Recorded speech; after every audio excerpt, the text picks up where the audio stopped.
হ্যাঁ, কিন্তু বর্ষার আগমনটা আমরা 14 তারিখের আগে বলতে পারছি না। কারণ বর্ষার আগমন বলার জন্য যে সমস্ত ইনফরমেশনগুলো দরকার, ওই ইনফরমেশনগুলি এই মুহূর্তে আমাদের হাতে নেই। এরকম আন্দাজিত আমাদের পক্ষে কিছু বলা সম্ভব নয়, কারণ এটা একটা সায়েন্টিফিক ইনফরমেশন, ওই ইনফরমেশন নেই আমাদের কাছে।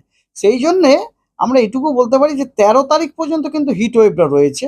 দক্ষিণবঙ্গের সব জেলা সব জেলাতে না, 13 তারিখ দেখুন না, দক্ষিণবঙ্গের সব জেলাতে না। এগুলো ভাগ করে নেওয়া হয়েছে না, কিছু জেলাতে হিট ওয়েভ আছে, কিছু জেলাতে সিভিয়ার হিট ওয়েভ আছে, কিছু জেলাতে আপনার হট অ্যান্ড হিউমিড ওয়েদার আছে। হ্যাঁ, এই যেমন সিভিয়ার, যেমন ধরুন আজকে আজকে সিভিয়ার হিট ওয়েভ হচ্ছে পশ্চিম মেদিনীপুর, বাঁকুড়া, পশ্চিম বর্ধমান, মানে পশ্চিমের 3টি জেলা। হিট ওয়েভ হচ্ছে আপনার পুরুলিয়া, যারা তার মানে তার মানে পশ্চিমের জেলাগুলো সব হচ্ছে হিট ওয়েভ অথবা সিভিয়ার হিট ওয়েভ হয়ে গেল। আর গাঙ্গেয় যে ডিস্ট্রিক্ট এবং কোস্টাল যে ডিস্ট্রিক্ট, সেগুলো হচ্ছে আপনার হট অ্যান্ড হিউমিড ওয়েদার। সেটা যে আজকে